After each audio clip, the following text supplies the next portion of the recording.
SC ST बस्तियों में भी जाना चाहिए। नहीं, हम जाते नहीं SC ST की बस्तियों में, वो जाते हैं।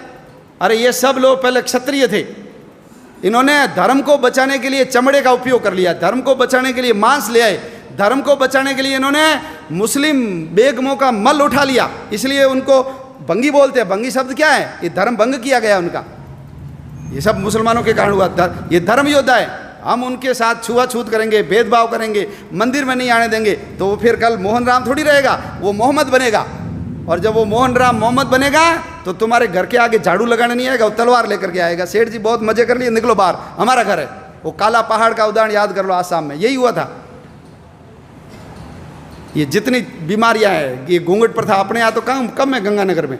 ये घूंघट प्रथा क्यों आई? राम ने, सीता ने, आपने फोटो देखा होगा शिव पार्वती का, रामायण महाभारत भी देखी, किसी महिला ने घूंघट नहीं निकाला। हमारी महिलाएं क्यों निकालती घूंघट? मुसलमानों से बचने के लिए। न तो चेहरा देखेगा न ले जाएगा। दिन में शादी क्यों हो गई? रात में शादी क्यों हो गई? शादी करोगे तुम्हारी पत्नी 7 दिन हमारे पास रहेगी, फिर तुमको देंगे। हमने कहा चोरी छुपे शादी करो रात को। सारे विवाह दिन की जगह रात में हो गए। दक्षिण भारत में तो दिन में होते हैं, क्योंकि उधर मुगल गए नहीं। हमारी दादी परदादी सब अनपढ़ क्यों हो गई? इसलिए अनपढ़ हो गई क्योंकि बच्चियाँ स्कूल जाती थी, मुसलमान उठा के ले जाते थे, तो हमने कहा भैया स्कूल जाना नहीं। ये सब हमारी दादी परदादी अनपढ़ हो गई। तो हमारे यहाँ तो कण्णगी, गार्गी, कितने विद्वान, सीता कितनी विद्वान थी। द्रौपदी ने जो सवाल किए उस सवालों का उत्तर भीष्म भी नहीं दे पाया। पढ़ी लिखी थी तब किए ना। ये बाल विवाह, बच्ची को जल्दी शादी कर लो, शादीशुदा बच्ची को मुसलमान कम ले जाते थे। बाल विवाह इनके कारण आ गए। चमड़े का उपयोग, मांस का उपयोग। ये घर में लैट्रिन जाते नहीं थे, बाहर ही जाते थे। हड़प्पा मोहनजोदड़ो में कोई लैट्रिन नहीं निकली, ये जाते थे घर में, क्योंकि महिलाओं को उठा के ले जाते थे। किले से बाहर जाएगी तो घर भाग जाएगी, इसलिए किले में ही जाओ। अब बदबू आ गई तो क्या करें? इनको कहा मुसलमान नहीं बनना तो मल उठाओ। इन्होंने कहा मल उठा लेंगे, मुसलमान नहीं बनेंगे। तो ये सब धर्म योद्धा है, हम भूल गए। सुअर भी अपनी रक्षा के लिए पाला। सुअर रहेगा, मुसलमान घर पे नहीं आएगा। सुअर का तिलक लगाएगी लड़की, उसको कोई मुसलमान हाथ नहीं लगाएगा। तो अपनी रक्षा के लिए सुअर आ गया। आज जो सुअर पालते हैं हम उसको अछूत मानते हैं। ये नहीं होते तो 1947 नहीं, उससे पहले ही देश का विभाजन हो जाता। अंबेडकर जी मुसलमान बन जाते तो आप कल्पना कर सकते हो क्या हालत होती हमारी। अंबेडकर जी ने कहा ऐसे किसी धर्म में नहीं जाऊंगा जिसकी जड़ें विदेश से जुड़ी हुई है। इसलिए बौद्ध बने, कोई फर्क नहीं पड़ा। बौद्ध बने तो वही अंबेडकर जी रहे, उनके पिताजी का नाम रामजी अंबेडकर रहा, उनके गुरु का नाम महादेव अंबेडकर, कोई फर्क नहीं पड़ा।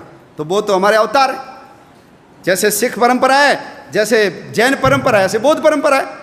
लेकिन है सब कौन? हम सब जाकर के मूल तो उस हिंदुत्व तत्व से जाकर के ही तो जुड़ते हैं।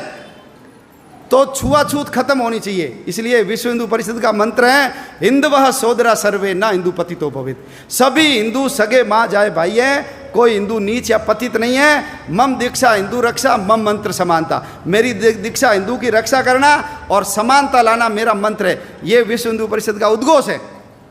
आप सब लोग भगवान श्री कृष्ण से और विश्व हिंदू परिषद जिस पवित्र मंत्र को लेकर के इस संगठन के काम में लगा हुआ है, उस काम में जुटिए। देखिए दुनिया में 2 काम होते हैं, एक होता है इम्पोर्टेंट काम और एक होता है इमरजेंसी काम। घर में विवाह है, शादी होनी चाहिए, लेकिन उस समय माँ को हार्ट अटैक आ गया, आप क्या करोगे? शादी करोगे, माँ का इलाज कराओगे? बोलो, इलाज कराएंगे ना?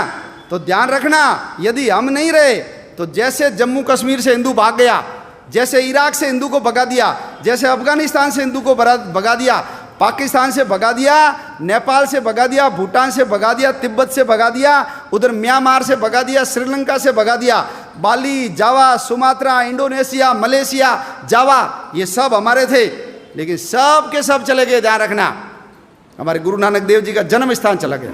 हम हर साल प्रहलाद की पूजा करते हैं। प्रहलाद जन्मा कहाँ, ये हिंदू को पता ही नहीं है। प्रहलाद जन्मा था मुल्तान में, उसका पुराना नाम था मूल स्थान, हमारे हाथ से गया।